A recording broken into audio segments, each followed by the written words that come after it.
அப்போஸ்தலர் 3வது அதிகாரத்தை எடுத்துக்கொள்ளுங்கள். அப்போஸ்தலர் 3வது அதிகாரம்.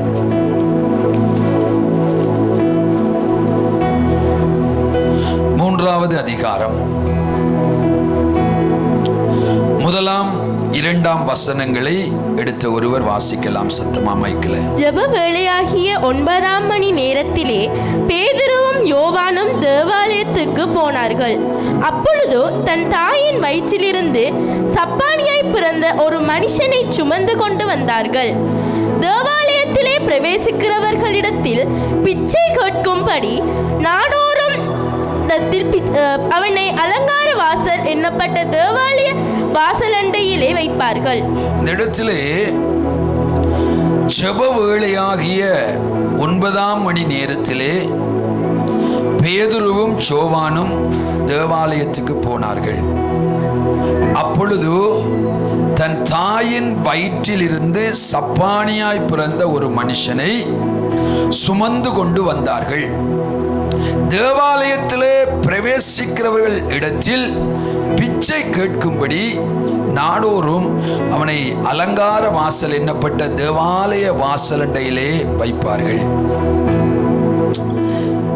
இந்த வார்த்தை கூடாக 2 வசனங்களுக்கூடாக கர்த்தருடைய ஆவியானவர் ஒரு வெளிப்பாட்டின் செய்தியை நம்மோடு கூட நம்முடைய சபையோடு கூட இந்த நாளிலே அவர் பேசுவாராக. ஆமென் சொல்லுங்க. ஹல்லேலூயா. இது நீங்கள் வாசித்த வசனம், தியானித்த வசனம்.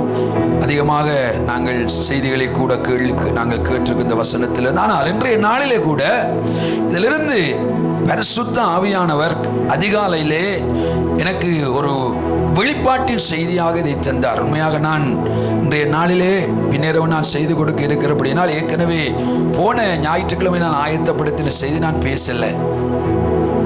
போன ஞாயிற்றுக்கிழமை நான் பேசின செய்தி இந்த இடத்திலே வைத்து கர்த்தர் அவருடைய ஆவியானவரை கொண்டு தந்த செய்தி.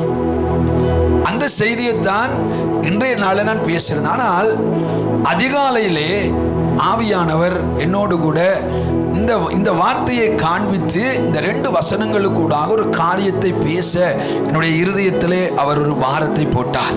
அதைத்தான் உங்கள் மத்தியில் நான் பேச இருக்கிறேன். இந்த இடத்திலே தேவாலயத்திலே 3 விதமான மனிதர்கள் இந்த இடத்திலே இருக்கிறார்கள். இந்த தேவாலயத்திலே 3 விதமானவர்கள் இருக்கிறார்கள். அதுல ஒன்று நாங்கள் பார்க்கிறோம், பேதுரு, யோவான். இந்த இடத்துல பேதுருவும் யோவானும் இவர்கள் 2 பேரும் அப்போஸ்தலர்கள். இன்னும் ஒரு வகையில் சொல்ல போனால் ஆண்டவருடைய சீஷர்கள். அது மட்டுமல்ல, அந்த இடத்துல ஒரு சப்பானி அந்த இடத்துல அந்த ஆலயத்திலே காணப்படுகிறான். அதே போல இன்னும் ஒரு கூட்டம் அவர்கள் யார் என்று சொன்னால் இந்த சப்பானியை அங்கே சுமந்து வந்த மனிதர்கள். இவர்கள் இந்த சுமந்து வந்தவர்கள் தேவாலயத்துக்குள்ள தான் வந்தார்கள். அவர்கள் போனார்களா, சப்பானியை வைத்து அவர்களும் தேவாலயத்துக்குள்ள இருக்கிறார்களா என்று சொல்லி இதிலே சொல்லப்படவில்லை. ஆனால் வேதம் சொல்லுகிறது, ஜெப வேளையாகிய 9ஆம் மணி நேரத்தில் பேதுருவும் யோவானும் தேவாலயத்துக்கு போனார்கள். அப்பொழுது தன் தாயின் வயிற்றிலிருந்து சப்பானியாய் பிறந்த ஒரு மனுஷனை சுமந்து கொண்டு வந்தார்கள். தேவாலயத்தில் பிரவேசிக்கிறவர்களிடத்தில் பிச்சை கேட்கும்படி நாடோறும் அவனை அலங்கார வாசல் என்னப்பட்ட தேவாலய வாசலண்டையிலே வைப்பார்கள். இப்படி 3 விதமான 3 தரத்திலான மனிதர்கள் தேவனை தேடுகிற, தேவனை ஆராதிக்கிற, அவரை சேவிக்கிற, அவரிடத்தில் இருந்து நன்மைகளை பெற்றுக்கொள்ளும்படியாக கூடுகிற அந்த ஆலயத்திலே இந்த 3 வகையான மனிதர்களை நாங்கள் பார்க்கலாம். நான் கீழே இருந்து நான் இந்த செய்தியை நான் கொண்டு போறேன். முதலாவது அங்கே இந்த சப்பானியை சுமந்து கொண்டு வந்த மனிதர்கள். இந்த சப்பானியை தூக்கி கொண்டு வந்த மனிதர்கள். அப்படிப்பட்ட மனிதர்கள் தேவாலயத்திலே கர்த்தரை ஆராதிக்கிற திருச்சபையில் இருக்கிறார்களா என்றால் அப்படி ஒரு கூட்டம் சபையில் இருக்கிறார்கள். அவர்கள் யார் என்று சொன்னால் சுமந்து கொண்டு பாரத்தோடு வருகிறவர்கள். இந்த மூன்று விதமான இந்த கூட்டத்தினுடைய தன்மைகளை, சுபாவத்தை தான் நான் உங்களோடு கூட நான் பேச போகிறேன். நாம நம்முடைய திருச்சபை எந்த கூட்டத்தில் இருக்க வேண்டும் என்பதை நான் உங்களுக்கு சொல்லித்தர விரும்புகிறேன். நாம் எந்த கூட்டத்தை சேர்ந்தவர்களாக நாம் இருக்க வேண்டும். எனவே இந்த இடத்துல சுமந்து கொண்டு வந்த ஒரு கூட்டம். யாரை? சுமையை, பாரத்தை சுமந்து கொண்டு வந்தவர்கள்.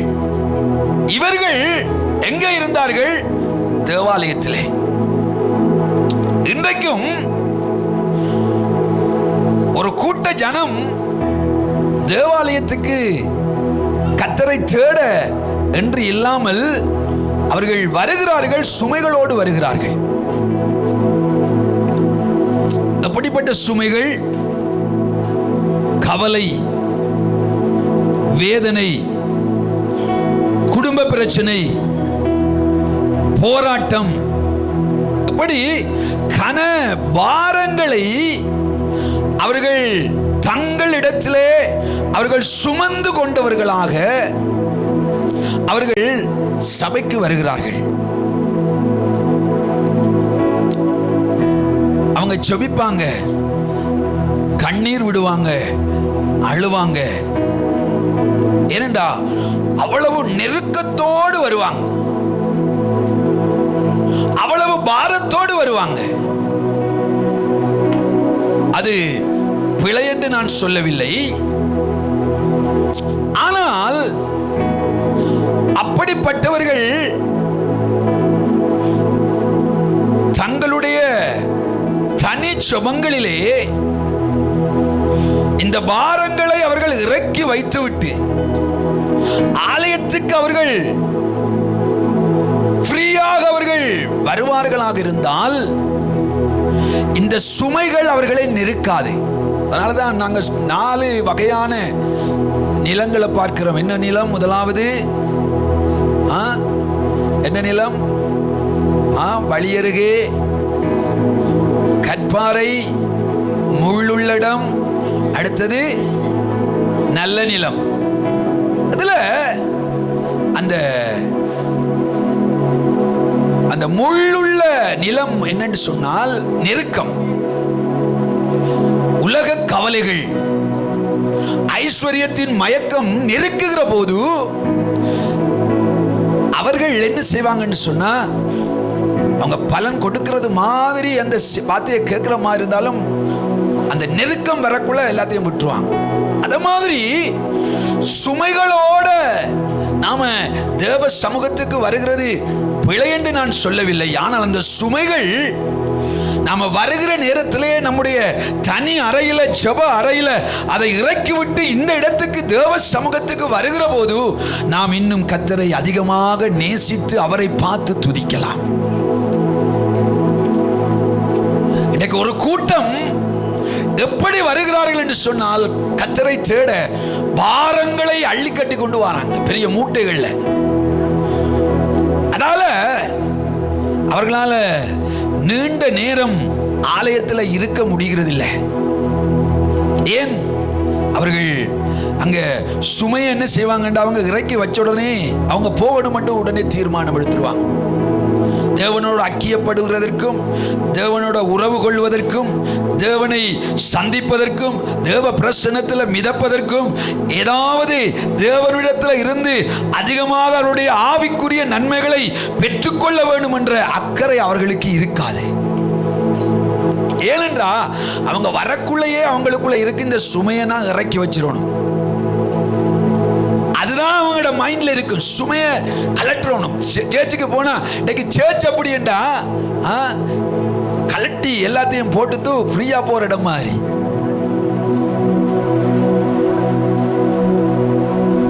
ஆனா உண்மையாக சபை என்பது கர்த்தரை தரிசிக்கிற இடம், தேவனை காண்கிற இடம், தேவ பிரசன்னத்திலே மூழ்குகிற இடம், தேவனுடைய மகிமையினாலே நிரப்பப்படுகிற இடம், அவருடைய சத்தத்தை தெளிவாக கேட்கிற இடம். அப்படிப்பட்டதான இடத்துக்குள்ள ஒரு தேவ பிள்ளை வர வேண்டும் என்று சொன்னால் அந்த தேவ பிள்ளை ஆயத்தப்பட்டு வர வேண்டும், ஆயத்தப்பட்டு வரணும். இன்னைக்கு எல்லா அழுக்குகள், மூட்டைகள், அது இது, அந்த பிரச்சனை, இந்த பிரச்சனை, குடும்ப பிரச்சனை, கணவன் பிரச்சனை, பிள்ளைகள பிரச்சனை, மாமாட பிரச்சனை, மாமியிட பிரச்சனை, ஸ்கூல் பிரச்சனை, அங்க வேலை ஸ்தலத்தில் இருக்க எல்லாத்தையும் மூட்டையாக அள்ளி கட்டிட்டு முதுகுல வச்சுட்டு கொண்டு வந்தா எப்படி கத்தரை பார்க்கிற இப்படி தான் கிடப்போம். ஏன்? சுமை, பாரம். ஆனா இந்த பாரத்தை நாம் ஏற்கனவே இறக்கி வைத்தவர்களாக சபைக்கு வருகிற போது நாம் இப்படி கிடந்து பார்க்க மாட்டோம், கத்தரை நல்லா பார்ப்போம். ஹல்லேலூயா. அவரை அதிகமாக நாம தேடுவதற்கும் அதிகமாக அவருடைய சமூகத்திலே அங்கே அவருடைய பிரசன்னத்தில் வாழுகிறதற்கும் நமக்கு ஒரு விருப்பம் வர இல்லையண்டா நம்மட தேவை நிறைவேறினா சரி, அவர்கிட்ட கொடுத்தமெண்டா சரி, கெதியா ஓடுவோம். நீங்க அப்படி இல்லை, சபைக்குள்ள இருக்கிறத நான் உங்களுக்கு சொல்றேன், கெதியா மாறிடுவோம் மக்கள்.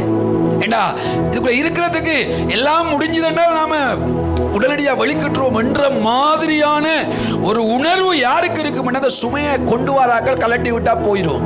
அப்படித்தான் அவர்கள் இருப்பார்கள். அதே நேரத்தில் இந்த சுமந்து கொண்டு வந்தவர்கள் உண்மையாக வெளியில பார்த்தால் ஆராதிக்கிறது போல, செபிக்கிறது போல நம்ம வெளியில பார்த்தா அப்படி இருந்தாலும் உண்மையாக அவங்க என்ன செய்வாங்கண்டா தங்களுக்கு தாங்களே ஏதோண்டு சொல்லி கொண்டிருப்பாங்க, ஆண்டவரே இந்த பிரச்சனையை மாற்றும், இந்த போராட்டத்தை மாற்றும். நாம நினைப்போம் உண்மையாக கர்த்தரை மெய்மறந்து ஆராதிக்கிறார்களோ, மெய்மறந்து ஜெபிக்கிறார்களோ, தேவனை உண்மையாக நேசித்துத்தான் தேவன் மேல அவ்வளவு அன்பு காட்டுகிறாள் என்ற மாதிரி கிட்ட போய் கொஞ்சம் காதை கொடுத்து கேட்டதான் தெரியும். ஆண்டவரே இந்த பக்கத்து அந்த வீட்டு அந்த சகோதரி எனக்கு விரோதமாக அவள் பேசுகிறாள், அவளை கொண்டு போடுங்க, அவளை அழிச்சு போடுங்க. அவன் அந்த அந்த ஆண்டவர் என்னோட வேலை செய்கிற அவன் எனக்கு விரோதமாக அவன் அடிக்கடி பிரச்சனை போட அவனோட காலை உடைச்சு போடுங்க. ஏன்? அதாவது அவர்கள் நாம வெளியில பார்த்தால் நல்லா நாம சில நேரங்களை தலையிருந்து வந்தா சூப்பரா ஜெபிக்கிறார் சிஸ்டர், சூப்பரா ஜெபிக்கிறார் பிரதர் என்ற மாதிரி தான் இருக்கும். நல்லா ஆராதிக்கிறார். ஆனா ஆராதனையை பார்த்தா வேறொரு ஆராதனை போய் கொண்டிருக்கும். ஆண்டவரே என்னுடைய குடும்பத்தில் நீங்க சமாதானத்தை கொண்டு வந்தபடியால ஸ்தோத்திரம் ஆண்டவரே, அப்படித்தான் இருக்கு. ஆனா கர்த்தரை பார்த்து ஆண்டவரே உங்களோட முகத்தை பார்க்கிறேனப்பா, உங்களோட அழகை பார்க்கிறேனப்பா, உங்களோட பிரசன்னத்தில் மூழ்கிறேனப்பா, உங்களுக்கு நன்றி என்று சொல்ல வராது. ஏன்? இந்த சுமை இது என்ன செய்யும் என்றால் அழுத்திக் கொண்டே இருக்கும்.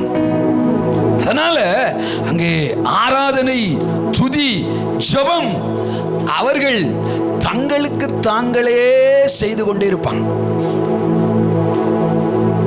அதுல ஒரு ஆவிக்குரிய முழுமையும் திருப்தியும் அதுல வராது. ஏனென்றா இவர்கள் ஆண்டவரை உண்மையாக நேசிக்க மாட்டாங்க. ஏண்டா அவங்க கொண்டு வந்த ஆளை இறக்கி போட்டு போனா சரி. ஏண்டா வேதத்தில் அங்கே சொல்லப்படலை அவங்க இருந்தாங்களா சேர்ச்சுக்குள்ள போனாங்களாண்டு இல்லை, ஸ்டேட்மெண்ட் அங்கே எழுதப்படலை. அவங்க அவனை கொண்டு வருவாங்க, உரிய இடத்துல வைப்பாங்க. ஆனா இருந்தாங்களா ஜெபிச்சாங்களா தெரியா. ஏண்டா அவங்களோட போக்கஸ் எல்லாம் என்ன? அந்த சுமையை கொண்டு வர அந்த சப்பானியை கொண்டு வந்து உரிய இடத்துல வச்சு போட்டு ஆட்கள் மாறிடணும். அவங்க இயேசு இருக்கிறாரா, துதிக்கிறாங்களா, ஜெபிக்கிறாங்களா, ஒன்றுமே இல்லை. இதுதான் அவர்களுடைய போக்கஸ். யாரு? இந்த சுமை சுமந்து வரும். ஏனென்றால் அவர்கள் சுயநலவாதிகளாக இருப்பாங்க. அவங்க சுயநலவாதிகள். ஏண்டா தங்களுக்கு தங்களுக்கு தங்களுக்கு எந்த பிரச்சனை மாறினா சரி, எனக்கு ஒரு பிரச்சனை இருக்கு, அது தீந்தா சரி, எந்த குடும்பம் நல்லா இருந்தா சரி, எந்த பிள்ளைகள் இப்படி இருந்தா சரி, அப்படி இருந்தா அவர்கள் தங்களுக்கு சுயநலத்தை உண்டாக்கத்தக்கதாக அப்படி இருப்பாங்க. அவர்கள் பொதுநலவாதிகளா இருக்க மாட்டாங்க. அவங்களுக்குள்ள பொதுநலை இருக்காது. இதுதான் அந்த சுமந்து கொண்டு வந்த கூட்டம். இன்னைக்கு அப்படிப்பட்ட கூட்டங்கள் சபைகளில் இருக்கு. அவர்கள் சுமைகளை சுமக்கிறவர்கள், சுமந்து கொண்டு வருகிறவர்கள். இன்னும் ஒருத்தரை அந்த இடத்துல பார்க்கலாம். அவர்கள் சுமந்து கொண்டு வந்த சப்பானி. இரண்டாவது யாரு? சப்பானி. இந்த சப்பானி நீங்க பாத்தீங்கன்னா, இந்த சப்பானியால நடக்க முடியாது. என்னடா இவன்ட காலெல்லாம் அப்படியே சூம்பி போயிட்டு. இந்த சப்பானினுடைய காலை பார்த்தீங்கன்னா சூம்பிட்டு, இவன் பிறவியில இருந்து சப்பானி, இவனால நடக்க முடியாது. இந்த சப்பானி என்ன செய்வான்டா, வச்ச இடத்திலே இருப்பான். இவன் மூவ் பண்ண மாட்டான். ஆனா இந்த சப்பானிக்கு விருப்பம் இருக்கும். நடக்கணும், போகணும், அப்படி செய்யணும், இப்படி செய்யணும், அதை செய்யணும், இதை செய்யணும் என்றெல்லாம் இந்த சப்பானிக்கு உள்ளாக மனதிலே வாஞ்சைகள் உண்டு, விருப்பங்கள் உண்டு. ஆனா அந்த விருப்பங்களை இந்த சப்பானியால நிறைவேற்ற முடியாது. ஏனெண்டா அவன் சப்பானி எழும்பி அவனால செயல்பட முடியாதால அவன் என்ன செய்வான் என்று சொன்னால், இவன் ஒரே இடத்திலேயே வச்ச இடத்திலேயே அப்படியே இருப்பான். இப்படிப்பட்ட ஒரு கூட்டமும் இன்றைக்கு சபைக்குள்ள இருக்கு. சபைக்குள்ளனா சபைகளுக்குள்ள இருக்கு. அவங்க என்ன செய்வாங்கண்டா, அந்த வச்ச இடத்துல இருந்து அசைய மாட்டாங்க. ஆனா உள்ளுக்குள்ள விருப்பம் இருக்கும். எப்படி விருப்பம் இருக்கும்? ஊழியம் செய்ய வேண்டும் என்ற விருப்பம் இருக்கும், ஜெபிக்க வேண்டும் என்ற விருப்பம் இருக்கும், ஆராதிக்க வேண்டும் என்ற விருப்பம் இருக்கும், சுவிசேஷம் அறிவிக்க வேண்டும் என்ற விருப்பம் இருக்கும், கொடுக்க வேண்டும் என்ற விருப்பம் இருக்கும். எல்லாம் உள்ளுக்குள்ள இருக்கும். கிரியையில ஒன்று இருக்காது. இதுதான் சப்பானி. அவர் விரும்புவார், ஆனா அவரால் செய்ய முடியாது என்றா சப்பானி. அத மாதிரி சபைகளுக்குள்ளே இந்த சப்பானி என்ற நிலையில இருக்கிற ஒரு கூட்டமும் இருக்கு. இந்த கூட்டத்தில் கூட நீங்கள் நானே இருக்கக்கூடாது. ஹல்லேலூயா. எந்த கூட்டம்? சப்பானி. சொல்லுவாங்க, எனக்கு ஒரு சகோதரனை தெரியும், நான் அவரை பல வருஷம் இப்ப சந்திச்சான. அவர்கிட்ட போனா, அவர் சபைக்கு போறவர், அவர் சொல்லுவார், அப்படி பாஸ்டர் இப்படி செய்யணும், அப்படி செய்யணும், ஆராதனைக்கு போகணும், ரட்சிக்கப்படி ஞானஸ்தானம் எடுத்தாள், ஆராதனைக்கு போகணும், நான் கத்தர் அப்படி தேடணும், ஊழியத்தில் இப்படி செய்யணும், அதை எடுக்கணும், கத்தருக்காக இப்படி எல்லாம் செய்ய வேணும். அவர்கிட்ட போனா விட மாட்டார். 3-4 மணி தேலங்க. ஆனா அவர் நியூ இயர் சேவ்ஸுக்கும் கிறிஸ்துமஸ் சேவ்ஸுக்கும் தான் போவார்.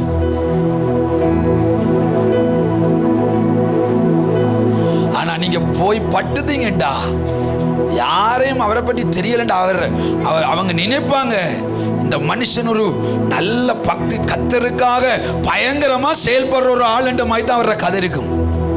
விட மாட்டார். 3-4 மணி தேவை ஏசு ரூமுக்குள்ள கூட்டி கொண்டு வச்சு போட்டு கதைச்சு கொண்டு இருப்பா. பாஸ்டர் இப்படி செய்யணும், பாஸ்டர் நான் இப்படி செய்யணும், அதை செய்யணும், ஒரு சவுண்ட் சிஸ்டம் எடுக்கணும், அப்படி இந்த ஊழியத்துக்கு அப்படி கொடுக்கணும், லட்சக்கணக்கில் ஊழியர்களை கொடுத்து தாங்கணும், அங்க கொடுக்கணும், இங்க கொடுக்கணும். ஆனா ஒன்றுமே இல்லை அவர்கிட்ட. என்னது? பேச்சு, சப்பானி.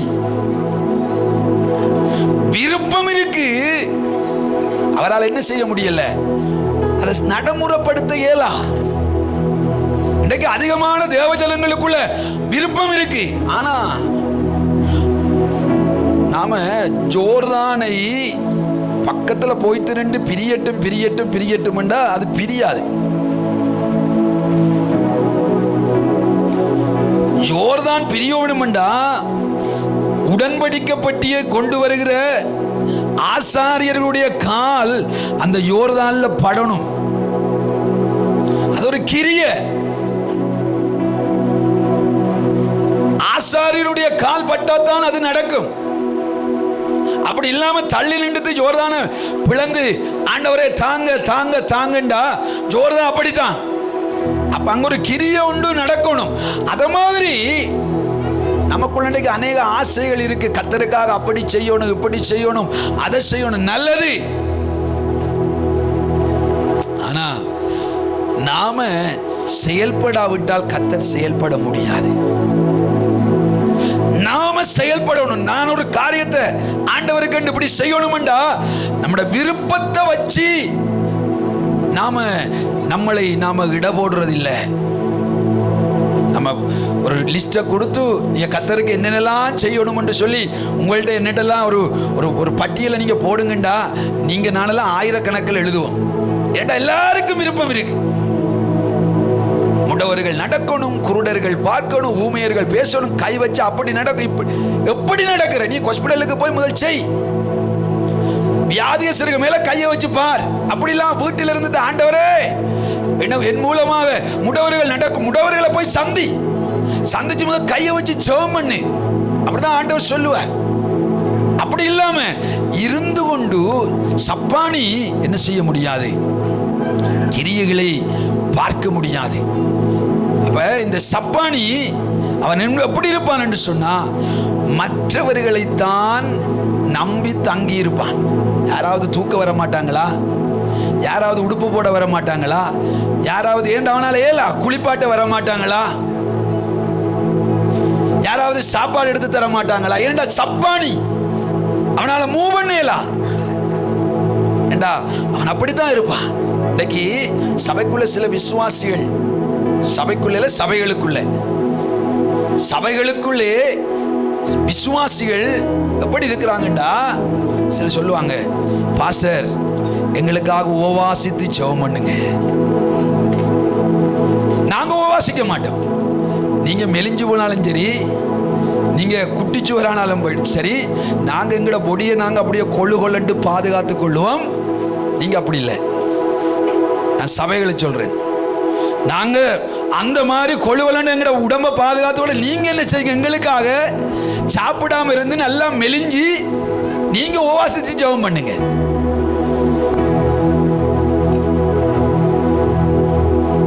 பாஸ்டர் ஒரு பெரிய பிரச்சனை பாஸ்டர், எங்களுக்காக 3 நேரமும் செபியுங்க பாஸ்டர். பிள்ளை இல்லை, நாம ஒருவர் நாம தாங்கி ஜெபிக்கணும், வேதத்தில் இருக்கு. ஆனாலும் நாம அதை செய்யாம இன்னொருவர்ல தங்கி இருக்க போகக்கூடாது. இது சப்பானி நிலை. அதான் சொல்லுவார். நாம என்ன செய்யணும், நமக்காக நாம செயல்பட வேணும். அப்ப இந்த நிலை கூட தேவன் விரும்பல. அடுத்தது இன்னும் ஒரு கூட்டம் அங்கே பார்த்தீங்கன்னு சொன்னால் பேதுருவும் யோவானும் 2 பேர். இவர்கள் யாரு சொல்லுங்க, விளங்கல? சீஷர்கள், அப்போஸ்தலர்கள், அப்படியும் எடுக்கலாம். இவர்கள் ஆண்டவரோடு இருந்தவர்கள். இந்த இடத்திலே இவர்கள் 2வது அதிகாரத்திலே வருகிற போது இவர்கள் அந்த 120 பேரோடு கூட இவர்களும் அந்த 120 பேருக்குள்ளே அடங்கத்தக்கதாக அந்த பெந்தெக்கோஸ்தே நாள் அனுபவத்தை இவர்கள் பெற்றுக்கொண்டவர்கள். இன்னும் ஒரு வகையில் சொல்ல போனால் ஆவியானவருடைய பின்மாறி மழையினாலே நிரப்பப்பட்டவர்கள் சீஷர்கள். அப்ப இந்த இடத்துல இந்த ரெண்டு சீஷர்கள் இவர்களுடைய நோக்கம் என்னவென்று சொன்னால், 3வது அதிகாரம் 1வது வசனத்தை பாருங்க. ஜெப வேளையாகிய 9ஆம் மணி நேரத்திலே பேதுருவும் யோவானும் தேவாலயத்துக்கு போனார்கள். இவர்களுடைய நோக்கம், சீஷன் அவருடைய நோக்கம் என்ன தெரியுமா? இந்த சப்பானியை போலையும் இல்லை, சுமையை சுமந்து கொண்டு போனவர்களை போல. அவர்களுக்கு அதை பற்றி ஒன்றுமே தெரியாது. இவர்களுக்கு இருந்தது 9ஆம் மணி நேரம், இது ஜெபிக்கிற நேரம். இந்த நேரத்திலே சரியான நேரத்துக்கு ஜெபிக்க நாம் ஆலயத்துக்கு போக வேணும்.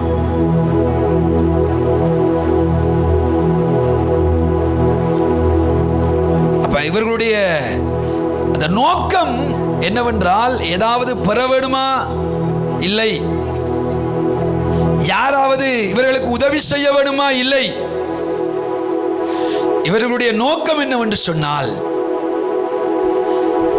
கர்த்தர் தங்களுக்கு கொடுத்த, கர்த்தர் தங்களுடைய வாழ்க்கையில விரும்புகிற பிதாவினுடைய சித்தத்தை நிறைவேற்ற வேண்டும் என்ற ஒரு விருப்பம். அதான் சீஷன். அதனாலதான் மத்தேயு 28வது அதிகாரத்துக்கு நீங்க வருகிற போது, நான் அண்மையிலும் ஏதோ ஒரு இடத்துல நான் வாசிக்க சொன்ன ஞாபகம் இருக்கு. 28வது கடைசி அதிகாரத்திலே ஆண்டவராய் இயேசு பரத்துக்கு எடுத்துக்கொள்ளப்பட முன்பு சில காரியங்களை அவருடைய சீஷர்களோடு கூட பேசுகிறார். அதுல நீங்கள் பார்த்தீங்கன்னு சொன்னால் 18 வாசிக்கிறீங்களா? 18, 19. அப்பொழுது இயேசு, மத்தேயு 28 வாசிங்க. 18. அப்பொழுது இயேசு சமீபத்தில் வந்து அவர்களை நோக்கி, வானத்திலும் பூமியிலும் சகல அதிகாரமும் எனக்கு கொடுக்கப்பட்டிருக்கிறது. ஆகையால் நீங்கள் புறப்பட்டு போய் சகல ஜாதிகளையும் சீஷராக்கி பிதா குமாரன் பரிசுத்த ஆவியின் நாமத்திலே அவர்களுக்கு ஞானஸ்தானம் கொடுத்து. யாருக்கு ஞானஸ்தானம் கொடுக்கட்டாம்? விசுவாசிக்கு. யாருக்கு ஞானஸ்தானம் கொடுக்கட்டாம்? யாருக்கு ஞானஸ்தானம் கொடுக்கட்டாம்? விசுவாசிக்கு. விசுவாசிக்கு தானே ஞானஸ்தானம் கொடுக்க சொல்லியிருக்கு. இயேசு சொன்ன கட்டளை என்ன? இயேசு சொன்ன கட்டளை என்ன? விசுவாசிக்கு ஞானஸ்தானம் கொடுக்கிறதா, சீஷருக்கு ஞானஸ்தானம் கொடுக்கிறதா?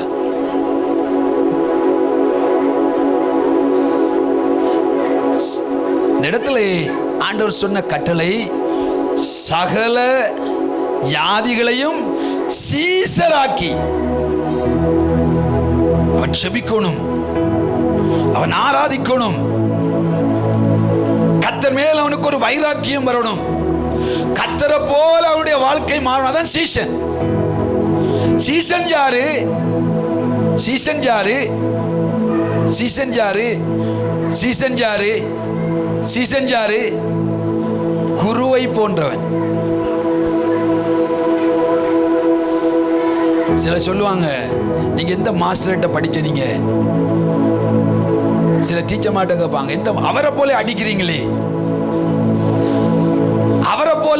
அவரை போலவே நீங்க கற்றுக் கொடுக்கிறீங்களே. ஏண்டா அவர்கிட்ட இருந்து சின்ன வயசுல இருந்து படிச்சு வந்து அவரை போலவே அதை அப்படியே செய்வாங்க. ஏண்டா அவரை பார்த்தா இவர்தான், இவரை பார்த்தா அவர்தான். அது மாதிரி இந்த சீஷன் யாரென்றால் இயேசுவை போன்றவன். அவருக்குள்ள இருக்கிற சுபாவம் தாழ்மை, அவருக்குள்ள இருக்கிற மன்னிக்கிற சுபாவம், அவருக்குள்ள இருந்த மறக்கிற சுபாவம், எதிராளிகளையும் நேசிக்கிற சுபாவம், எதிரானவர்களையும் நண்பனே என்று சொல்லி கட்டி அணைக்கிற சுபாவம். இன்னைக்கு அநேக சபைகளில் விசுவாசிகளுக்கு ஞானஸ்தானம் கொடுத்துதான் இன்றைக்கு பெரிய பிரச்சனை. யாருக்கு ஞானஸ்தானம் கொடுக்கணும்? சீசன். ஹல்லேலூயா. சீசனுக்கு ஞானஸ்தானம் கொடுத்தா பிரச்சனை இல்லை, என்று அவன் சரியா செயல்படுவான். இன்னைக்கு விசுவாசிகள் சொல்லுவாங்க, யாரும் அவங்க இந்த சிஸ்டர் சொல்ற விச ஊசிகளாம். அப்ப விசுவாசியாக்கி ஞானஸ்தானம் கொடுக்க ஆண்டவர் சொல்லல, சீசனாய் மாற்றி கிறிஸ்துவை போல தன்னை போல அவர் மாற்றித்தான் ஞானஸ்தானம். அவன் அவன் அவன் பின்வாங்கவே மாட்டான். அவர் எதிலையும் சளைச்சு போக மாட்டான். அவருடைய நோக்கம் எல்லாம் தேவ சித்தத்தை நிறைவேற்றுகிற அந்த நோக்கமா தான் இருக்கு.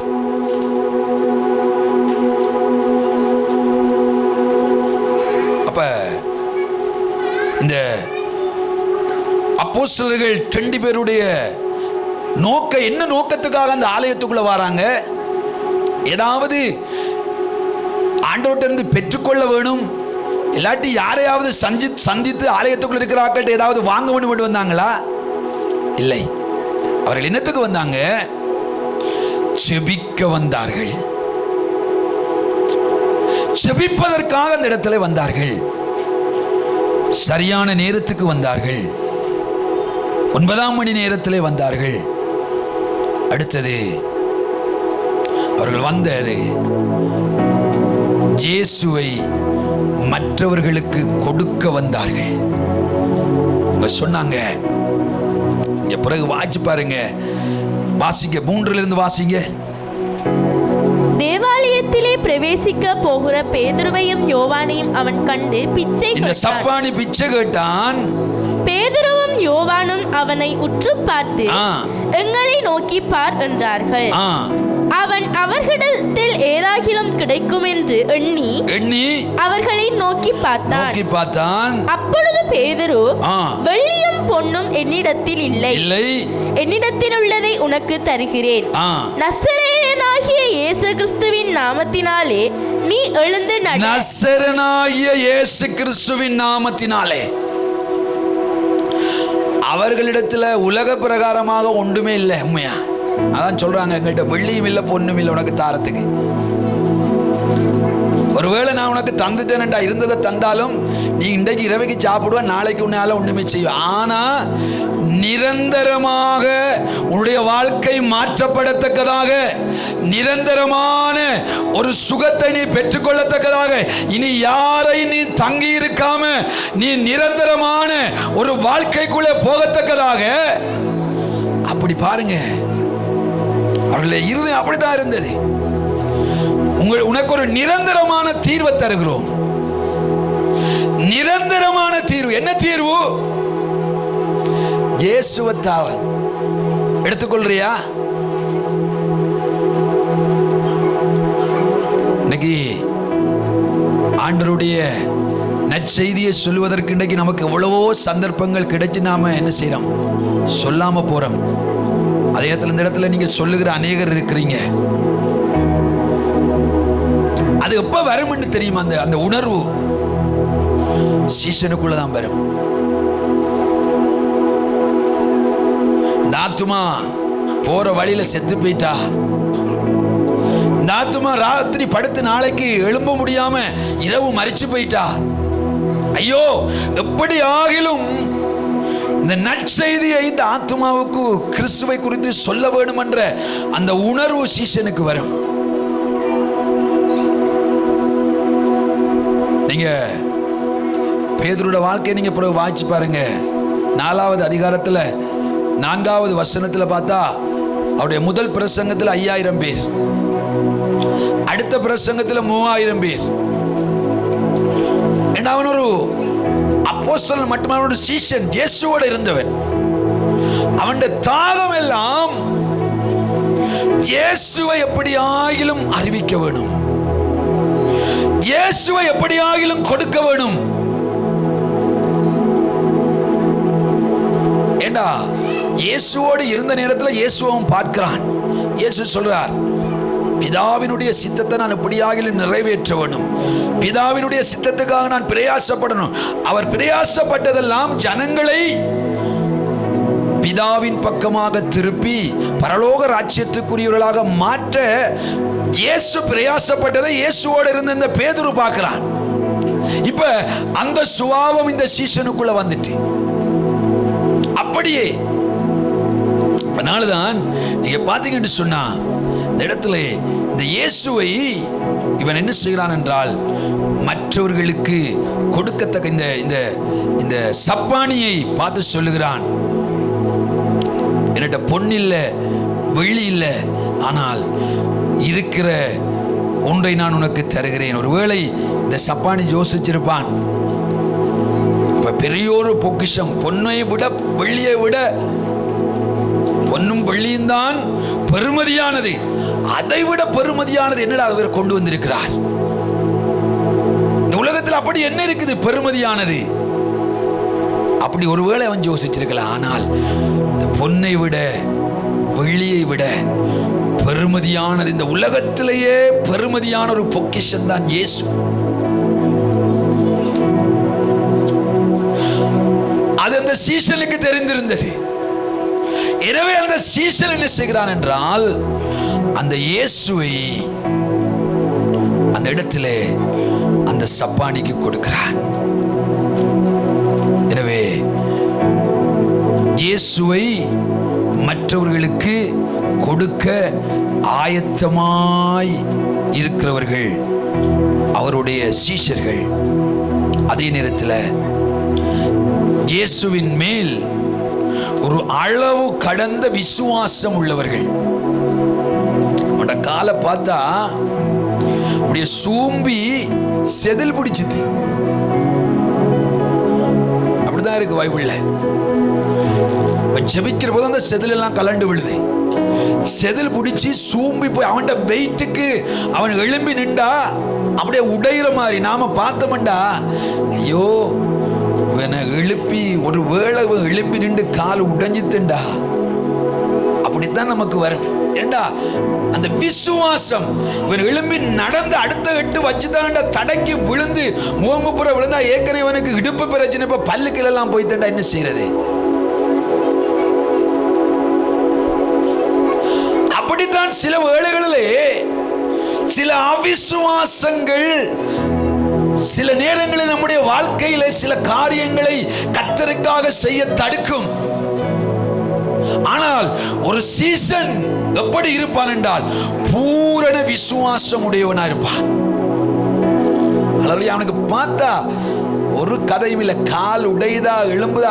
இயேசு ஒரு மனுஷனை தொட்டா, ஒரு மனுஷனுக்குள்ள அற்புதத்தை செய்தா, அது எப்படிப்பட்ட கரடு முரடான செதில்கள் உள்ள கால்களாக இருந்தாலும், அது உடையத்தக்கதான மெல்லிய எலும்புகளாக அது சூம்பி போனதாக இருந்தாலும், இயேசு தொட்ட அவருடைய பலன் வந்தால் அவன் நடப்பான், அவன் எழும்பி குதிப்பான் என்ற அந்த உயரிய பெரிய விசுவாசம் சீசனுக்கு தேவை. இந்த பேதுருவுக்குள்ள அது இருந்தது. இந்த பேதுருவுக்குள்ள அது இருந்தது. அதனாலதான் அவன் தைரியமா போய் சொல்றான் பாருங்க. வலது கையினால் அவனை பிடித்து தூக்கி விட்டான். உடனே அவனுடைய கால்களும் கரடுகளும் பலன் கொண்டது. ஆமென். அவன் குதித்தெழுந்து நின்று நடந்தான். நடந்து குதித்து தேவனை துதித்துக் கொண்டு அவர்களுடனே தேவாலயத்துக்குள் பிரவேசித்தான். ஹல்லேலூயா. அப்ப பாருங்க, இந்த ஒரு பிரதான ஒரு இந்த வியாதி மறையுமா மறையாதா? இந்த பிரச்சனை மாறுமா மாறாதா? ஜெபிச்சா அது நடக்குமா நடக்கா? ரெண்டு இருதயம், ரெண்டு நினைவு, அதுல ஒன்றுமே நடக்காது. உள்ளுக்குள்ள சரியான விசுவாசத்தை நாம் கட்டி உருவாக்காமல் வெளியில ஒரு மனுஷனுக்கு நாம என்ன காரியத்துக்காக ஜெபித்தாலும் அது நடக்காது. விசுவாசிக்கிறவர்களால் நடக்கும் அடையாளங்கள் அவன் அப்படித்தான் இருக்கு. அடையாளங்கள் நடக்க வேண்டுமாக இருந்தால் உள்ளுக்குள்ளே விசுவாசத்தை நாம சரியா பில்டப் பண்ணணும். உள்ளுக்குள்ளே அது சரியாக கட்டப்படணும், உருவாக்கப்படணும்.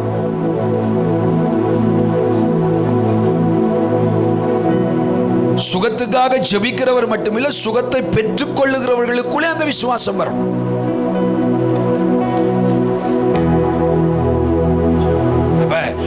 உள்ள சரியான ஒரு பவுண்டேஷன் விசுவாசத்துல இல்லாம நாம எத்தனை 1000 பேருக்கு ஜெபிச்சும் தும்மல் கூட நிக்காது. என்ன நிக்காது? தும்மல் கூட நிக்காது. ஆனா ஒரு சீசன் எப்ப விசுவாசம் ஒரு மனுஷனுக்குள்ள வருமாம், ஒரு தேவ பிள்ளைக்குள்ள வருமாம், கர்த்தருடைய வசனத்தின் நிமித்தமாத்தான். இந்த தேவ வார்த்தையை நாம வாசித்து வாசித்து வாசித்து மெடிடேட் பண்ணணும், தியானிக்கணும். ஒரு கதை புத்தகம் மாதிரி பேப்பர் வாசிக்கிற மாதிரி இல்ல, வசனத்துக்கு வசனம் நீங்க வாசித்து மெடிடேட் பண்ணணும். கர்த்தருடைய வசனத்தில் கர்த்தருடைய வசனத்தில் தியானமாயிருக்கிற மனுஷன், கர்த்தருடைய வசனத்தில் தியானமாயிருக்கிற மனுஷன், கர்த்தருடைய வசனத்தை வாசிக்கிற மனிதன் பாக்கியவன். அப்படியா இருக்கு? கர்த்தருடைய வசனத்தை வாசிக்கிறவன் பாக்கியவானா? கர்த்தருடைய வசனத்தை தியானிக்கிறது, மெடிடேட் பண்றது. இன்னைக்கு மெடிடேஷன் என்று சொல்லி கணக்க காரியம் நடக்குது. கண்ணை மூடி உள்ளுக்குள்ள மூச்செடுத்து வெளியில மூச்சை விட்டு மணித்தியால கணக்காலாம் இருந்து எல்லாம் செய்யறான். ஆனா பெஸ்டான மெடிடேஷன் எது தெரியுமா? இதுதான். இதை விட ஒரு தியானம் இல்லை. அழகாக தேவ சமூகத்தில் போயிருந்து வசனத்துக்கு வசனம் நீங்க எடுத்து வாசிச்சு வாசிச்சு வாசிச்சு தியானிக்க தியானிக்க தியானிக்க தியானிக்க தியானிக்க தியானிக்க இதுக்குள்ள இருக்கிற மறைபொருள்கள், பொக்கிஷங்கள் உங்களுடைய வாழ்க்கையில உண்டாக உண்டாக உங்களுக்குள்ளே விசுவாசம் வளர்ந்து கொண்டே இருக்கும்.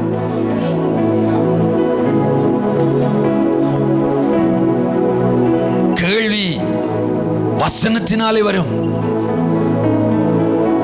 அந்த வார்த்தை ஒரு மனுஷனுக்குள்ளே விசுவாசத்தை உண்டாக்கும். இந்த வசனம் தான். இதை நாம எவ்வளவுக்கு அதிகமாக தியானிக்கிறோமோ அந்த அளவுக்கு நமக்குள்ளேயே விசுவாசத்திலே நாம் தேறினவர்களாக நாம மாறுவோம். ஹல்லேலூயா. அசைக்க முடியாத விசுவாசம், மலைகளை பெயர்க்கத்தக்கதான விசுவாசம். ஹல்லேலூயா. காட்டத்தி மரத்தை பிடுங்கி கடலுக்குள்ளே போடத்தக்கதான விசுவாசம். கையால் அல்ல, வார்த்தையால். அப்படிதான் இருக்கு. அப்ப இது எப்படிப்பட்ட விசுவாசமா? மட்டும் அது வேதம் சொல்லுது. அது எப்படிப்பட்ட விசுவாசமா? பெரிய விசுவாசமா? கடுகு விதையளவு விசுவாசம், லிட்டில் ஃபெய்த், சின்ன விசுவாசம். நமக்குள்ள ஒரு பெரிய விசுவாசத்தை இந்த வார்த்தைக்கு ஊடாக நீங்களும் நானும் இன்னும் கட்டி உருவாக்கக்குள்ள நீங்கள் உலகத்தை அசைக்கிறவர்களாக நீங்கள் மாறுவீர்கள். ஹல்லேலூயா. உலகத்தை கலக்குகிறவர்களாக மாறுவீர்கள்.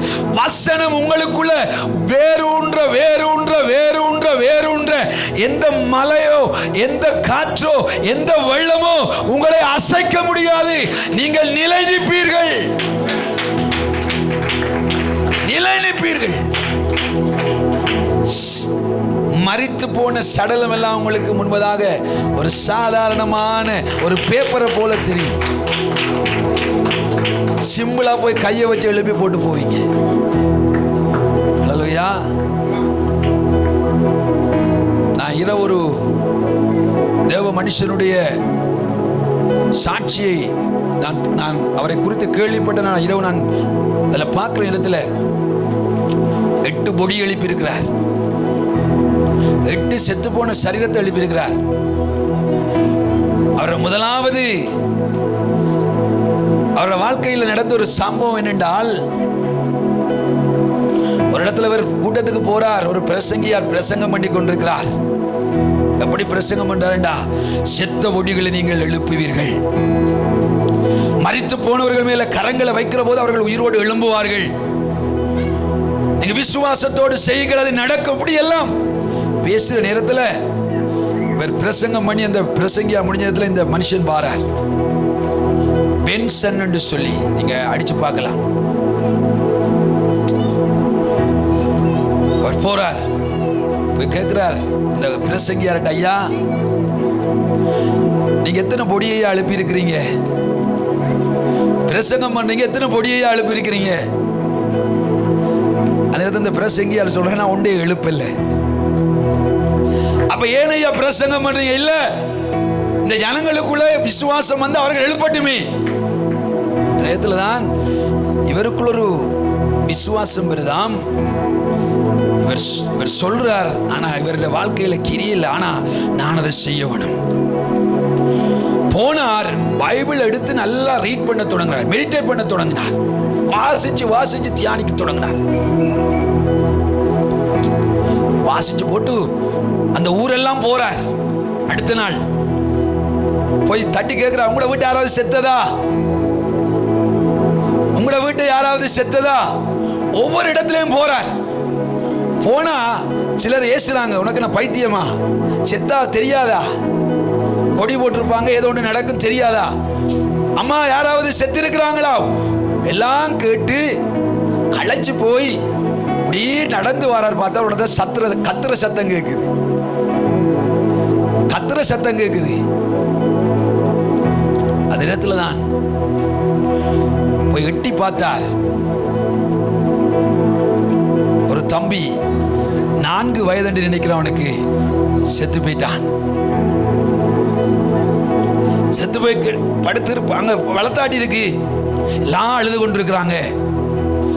அந்த நேரத்தில் தான் இவர் உள்ள போய் சொல்றார், இயேசுவை உயிரோடு எழுப்புவார்,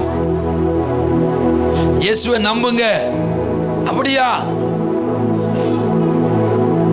சொன்னார். நான் உன்னை ரூமுக்குள்ள கொண்டு போறேன். ஏண்டா அவர் அன்றைக்கு வாசிச்ச வசனத்தில் இயேசு செய்த அற்புதம் வந்து ரூமுக்குள்ள கொண்டு போய் எல்லாரையும் திரட்டி போட்டு தனியே நின்று ஜெபிச்ச சம்பவம். சொன்னார், எல்லாரும் வெளியில போங்க, அம்மாவும் அப்பாவும் சொந்தக்காரர்கள் மட்டும் இல்லைங்க, மற்றாக்கள்லாம் போ ரெண்டு வச்சுட்டு கட்டளை கொடுக்கிறார். பொடி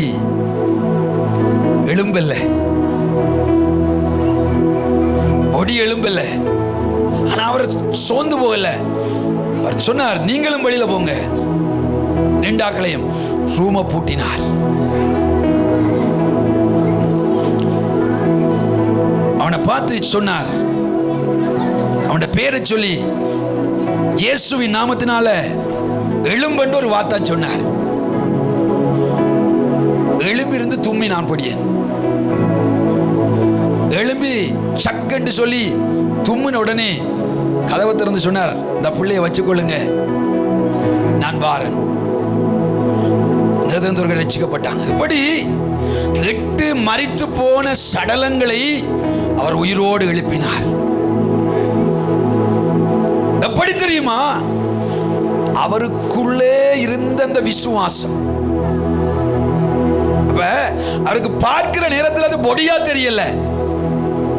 இயேசு உயிரோடு எழுப்பின மனிதர்களை பார்த்தா இயேசுவுக்கு அவங்க பொடியா தெரியல. அவருடைய விசுவாசத்திலே அவர்களுக்குள்ளே உயிர் இருக்கிறது. அவருடைய சரீரம் கெட்டு போகவில்லை. அவர்கள் எழும்புவார்கள், நடப்பார்கள் என்ற ஐயமில்லாத சந்தேகம், ஒரு துளி கூட சந்தேகம் இல்லாத ஒரு விசுவாசம். இதற்கு நம்முடைய இருதயமாகிய நிலம் ஆயத்தப்படும். அதுக்கு விசுவாசம் இதுதான் ஆயத்தப்படுத்தும். கொஞ்சமும் நமக்குள்ள சந்தேகம் பெறக்கூடாது. இது நடக்குமா நடக்காதா, அப்படி வந்துட்டா 2 மனதோட ஜெபிச்சு ஆண்டவர் நாமம் தான் தூசிக்கப்படும். சீஷனுக்குள்ளே விசுவாசம் உச்சக்கட்டத்துக்கு மாறுகிற போது ஹல்லேலூயா. அவனால அசாதாரணமான அசாத்தியமான காரியங்களை அவனால செய்ய முடியும். உங்களால செய்ய முடியும். ஹல்லேலூயா. எனவே நீங்க பேசாம இருக்காம சில கிரியைகளை நடப்பீங்க. ஹல்லேலூயா. போங்க. சின்ன சின்ன காரியங்கள்ல நாம நம்மட பயிற்சியை நாம ஆரம்பிக்கிற இடத்துல பெரிய காரியங்களிலே ஆண்டவர் மகிமையான காரியங்களை செய்வார். பேசுங்க, செயல்படுங்க. சீசன் அவன் அப்படி மாற வேண்டும் என்றால் சீசன் மற்றவர்களை தாங்கக்கூடியவன். சீசனை மற்றவர்கள் தாங்க வேண்டியதில்லை.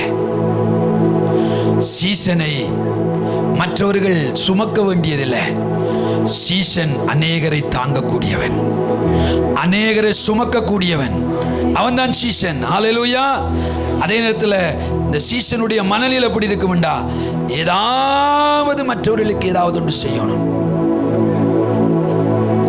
மற்றவர்களிடம் வாங்குறதில்லை, மற்றவர்களுக்கு ஏதாவது கொடுக்க வேணும்.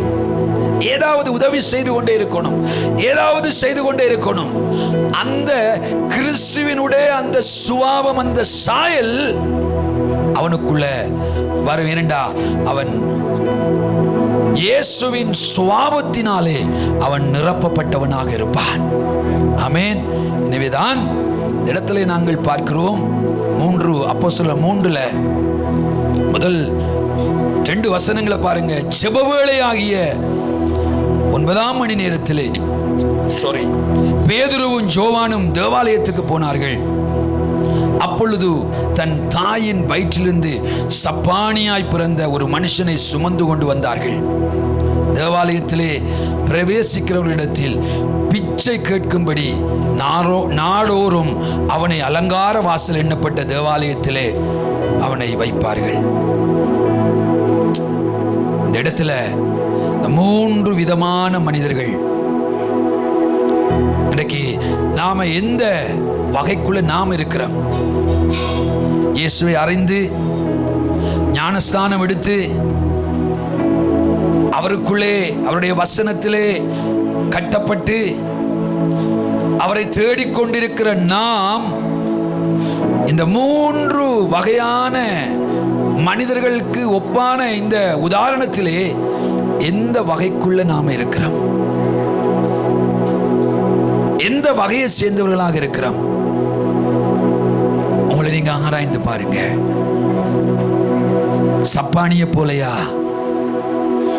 சுமை சுமந்து கொண்டு வருகிற அந்த மனிதர்களை போலையா? இல்லை என்றால் பேதுருவை யோவானை போலையா? ஆண்டவர் இந்த நாளிலே அவருடைய சீஷர்களாக நாம் வாழ வேண்டும் என்று அவர் விரும்புகிறார். அவரை போல நாம் செயல்பட வேண்டும் என்று விரும்புகிறார். அவரை போல நாம் மாற வேண்டும் என்று விரும்புகிறார். அதற்காகத்தான் அவர் அவருடைய வசனத்தை நமக்கு வைத்திருக்கிறார். அதற்காகத்தான் பரிசுத்த ஆவியானவரை நமக்காக அவர் அருள் செய்திருக்கிறார்.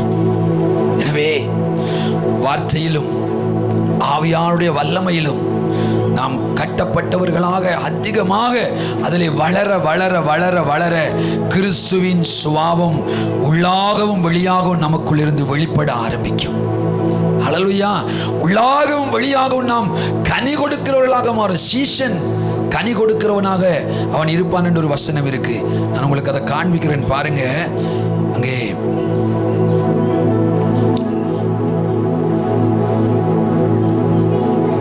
யோவான் 15:8 வாசிங்க. யோவான் 15:8 வாசிங்க. நீங்கள் மிகுந்த கனிகளை கொடுப்பதினால் என் பிதா மகிமைப்படுவார், எனக்கும் சீஷராய் இருப்ப. சீஷனுக்கு என்ன வரணும்? என்ன வெளிப்படணும்? கனி. சீசனிடத்திலிருந்து கனி வெளிப்படணும். உங்களை பார்க்கிறவங்க என்ன பார்க்கிறவங்க? நஞ்சு வெளிப்படுறத பார்க்க கூடாது. என்ன வெளிப்படுறத? நஞ்சு. நஞ்சன்னா என்ன? என்ன செய்யும்? நஞ்சு என்ன செய்யும்? சாகடிக்கும். சீசனுக்குள்ள நஞ்சு வெளிப்படக்கூடாது. மற்றவர்களை சாகடிக்கத்தக்கதான நஞ்சு சீசனுக்குள்ள வரக்கூடாது. சீசனுக்குள்ள இருந்து என்ன வெளிப்படணும்? என்ன வெளிப்படணும்? கனி வெளிப்படணும். நஞ்சு எங்கிருந்து வெளிப்படும்? நஞ்சு எங்கிருந்து வெளிப்படும்? பாம்புக்குள்ள இருந்தா வெளிப்படும். அப்ப சீசன் பாம்பை போல இருக்கக்கூடாது. சீசன் எப்படி இருக்கணும்? இயேசுவை போல இருக்கணும். இயேசுவை போல இருந்தா கனி வெளிப்படும். பாம்பை போல இருந்தா என்ன வெளிப்படும்? நஞ்சு வெளிப்படும். கொத்துனா சாகுவான். அப்ப நாம பேசுற வார்த்தை, நாம மற்றவர்களுக்கு சொல்லுகிற ஆலோசனை அவங்கள சாகடிக்க மாட்டா. நமக்குள்ள என்ன இருக்குது? என்ன இருக்கு? ஏன்? அந்த நஞ்சு. நஞ்சு மற்றவர்களை கொல்லும். கனி மற்றவர்களை வாழ பண்ணும். அல்லேலூயா. உங்கள் மூலமாக எத்தனை பேர் உருவாக்கப்பட்டிருக்கிறாங்க? உங்களோட ஆலோசனையில எத்தனை பேர் விழுந்தவங்க எழும்பி இருக்கிறாங்க?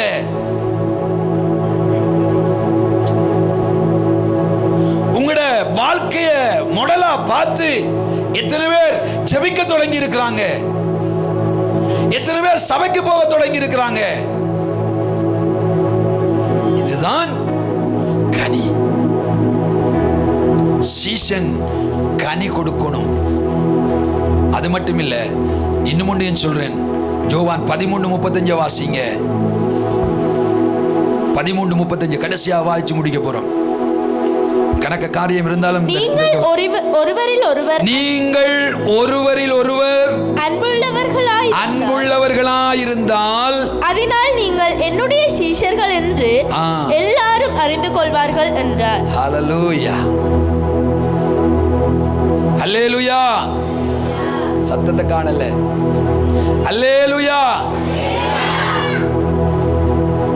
இன்னும் சிலருக்கு நித்திர தூக்கம் இருக்குது. இன்னொரு சத்தமா ஹல்லேலூயா. ஆமென். என்னவாம்?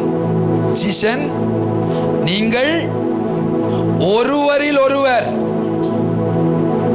இன்னும் இடத்துல சொல்லப்படுது, இந்த முழு வேத புஸ்தகமும் 2 அடங்கி இருக்குது. ஒன்று,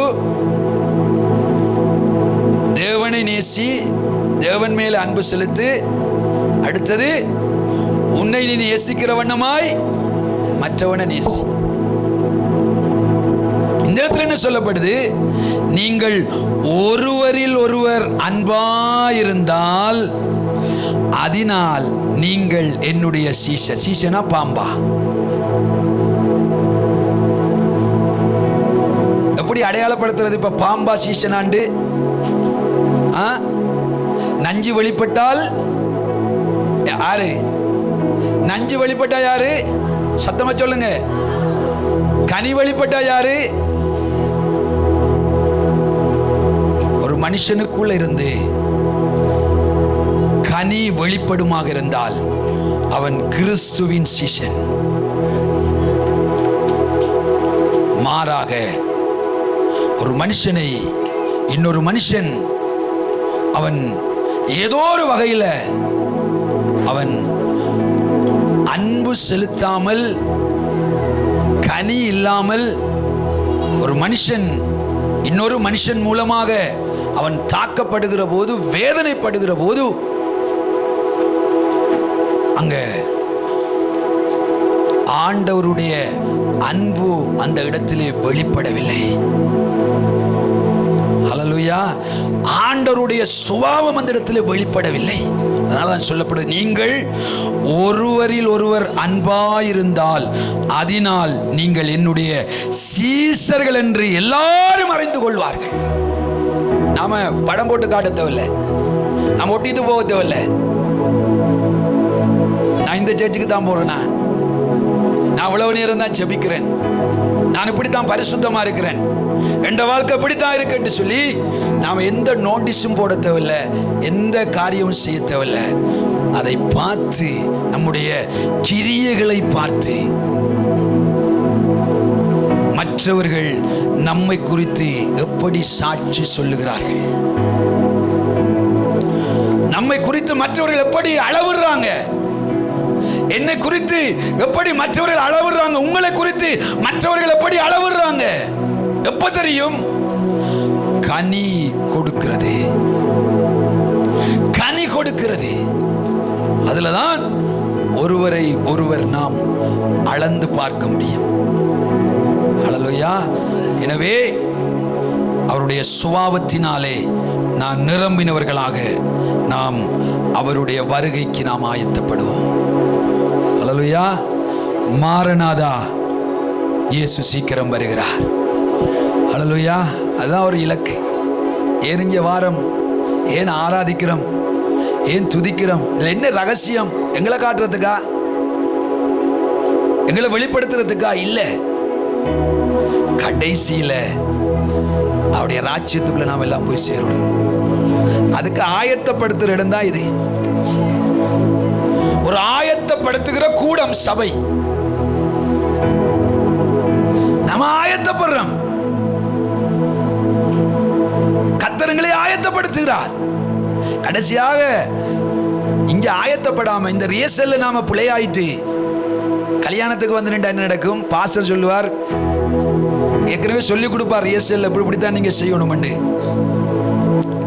இப்ப பாஸ்டர் யோசிப்பார், எல்லாம் நாம நேற்று சொல்லி கொடுத்தது தானே, இன்றைக்கு புள்ள செய்யும்னு சொல்லி பார்த்தா புள்ள மாப்பிள்ளையோட கையை பிடிக்கிறதுக்கு பதிலா மூக்க பிடிச்சா அப்படி இருக்கும். ஏற்கனவே பாஸ்டர் சொன்னவர், நான் இப்படி சொல்ற நேரத்தில் உண்ட வலது கரத்தை அவன் இடது கரத்துக்கு மேல வச்சு நான் சொல்றதை சொல்லணும். ஓ மாமண்டு ஓட்டு கல்யாணம் எல்லாம் நிக்குது, சனம் எல்லாம் வந்து கல்யாணம் நடக்குது, பாஸ்டர் முன்னுக்கு ரெண்டு. இப்பொழுது இந்த வாக்கு தத்தத்தை நாம சொல்லுவோம் என்று சொல்லி சொல்ற இடத்துல டக்குன்னு புள்ள பார்த்தா அவன் மூக்க பிடிச்சிட்டு கஷ்டமா இருக்கா இல்லையா? எதை பிடிக்கணும் புள்ள? அவன் கைக்கு மேல கையை வைக்கணும். இந்த புள்ள மூக்க பிடிச்சி அப்ப எல்லாம் அவமானம், அவமானம். அப்ப அவர் வருகையில நாம் அவமானப்பட்டவர்களாக போயிடக்கூடாது. அவர் அறியேன் என்று சொல்லிடக்கூடாது, இவர்களுக்கு தெரியாது என்று சொல்லிடக்கூடாது. ஒரு கூட்டத்தை அப்படி சொன்னார் ஆண்டவர். 10 கன்னிகள் 5 கன்னியை பார்த்து சொன்னார். அவமானம், தெரியாது, எல்லாம் செய்துட்டு பிசாசெல்லாம் துரத்தி அற்புதம் எல்லாம் செய்துட்டு கொஞ்சம் கூட்டம் போய், ஆண்டவரே நாங்க அப்படி செய்தோம் எப்படி செய்தோம். ஆறு நீ? உன்னை எனக்கு தெரியாது, அப்படிதான் கேட்கிறார். நீ யாரு? அப்ப கடைசி நேரத்தில் இங்க காட்டுற விளையாட்டெல்லாம் காட்டி போட்டு, உங்களை சொல்லல, பொதுவா சொல்றேன், நாம் அங்க அவர ராஜ்யத்துக்குள்ள ஆண்டவரை எடுத்துக்கொள்ளுமண்டா.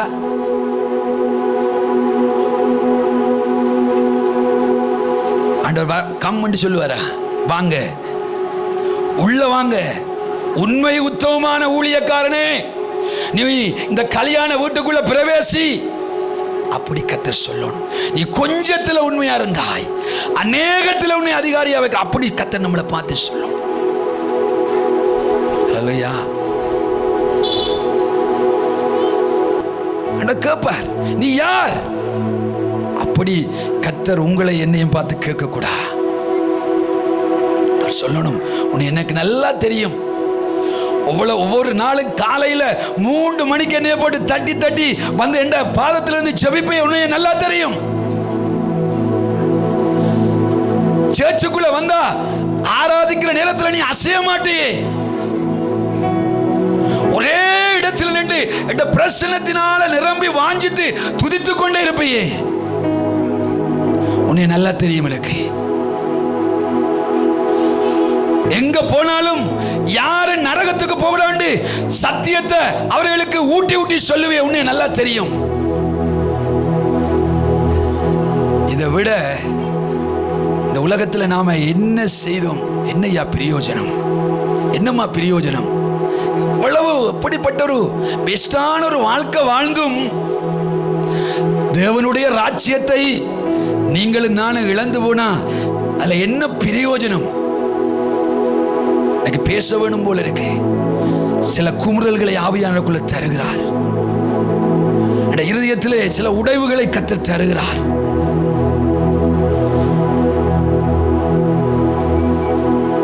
நான் உலகத்துல சூப்பரா வாழ்ந்தேன்னு நாம சொல்லலாம்.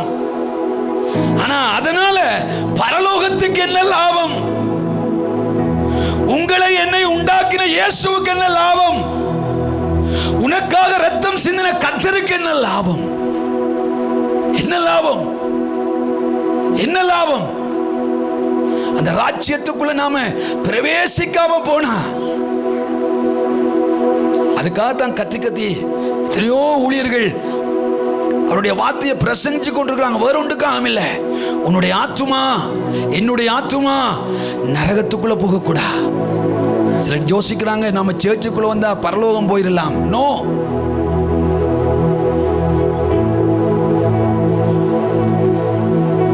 பத்து கன்னிகளும் அவருடைய வருகையை குறித்து அறிந்திருந்தாங்க.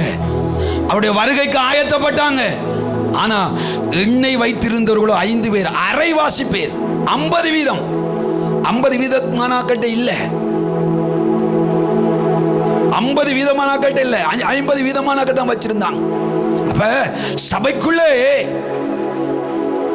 50 வீதமானவர்கள் கைவிடப்படுவார்கள். எனவே சபைக்கு வாரதால, காணிக்க கொடுக்கிறதால, ஞாயிற்றுக்கிழமையில தவறாம வாரதால மட்டும் நாம பரலோகம் போக முடியாது. தேவை அதைவிட உள்ளாக நம்முடைய வாழ்க்கை மாறணும்.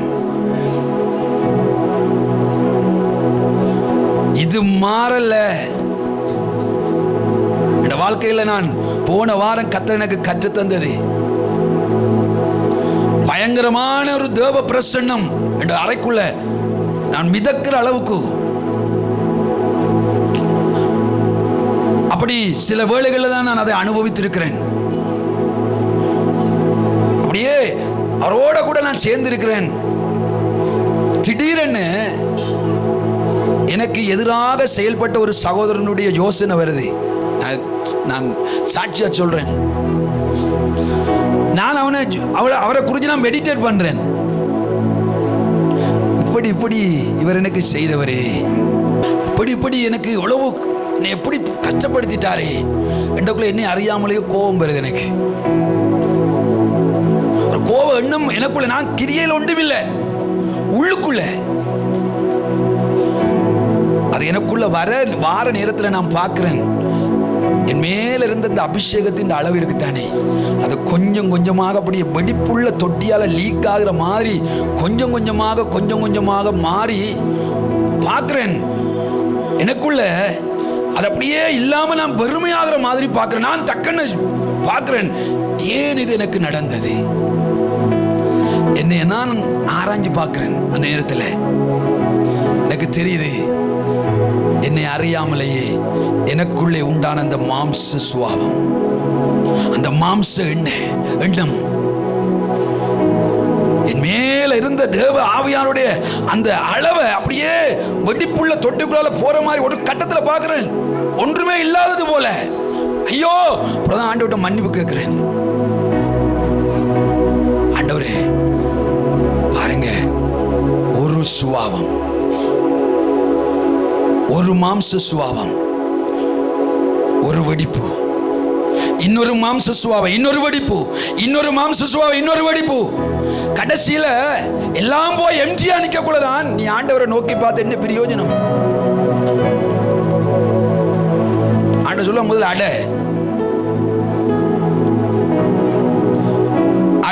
இந்த வெடிப்பு, இந்த இருக்கு 1000 இருந்தா 1000ஐயும் அடைச்சாதான் உனக்கு மேல ஊற்றப்படுகிற பரிசுத்த ஆவியானுடைய அபிஷேகம் தங்கி நிற்கும். நீ 999 அடைச்சு போட்டு ஒண்ட வச்சாலும் அதுக்குள்ளாலே அது கசியும். ஆவியானவர் எச்சரிக்கிறார்.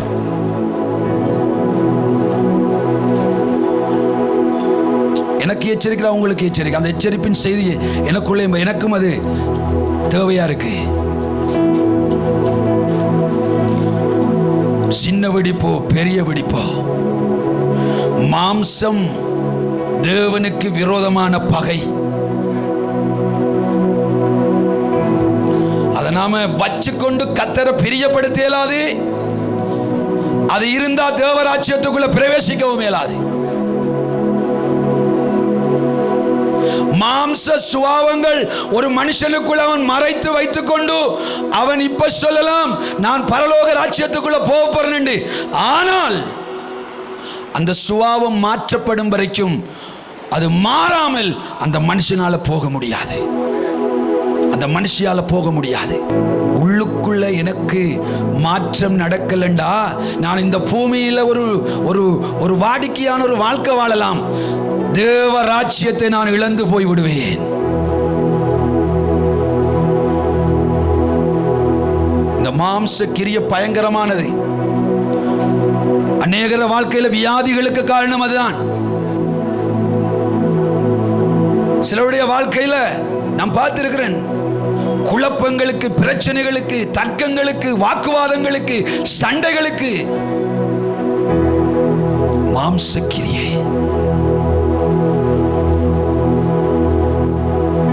அது ஒரு மனுஷனுக்குள்ள முழுமையாக அழிக்கப்பட்டு ஆவியின் கனி. ஹல்லேலூயா. அது யார் கொடுக்கிறது? பரிசுத்த ஆவியானவர்.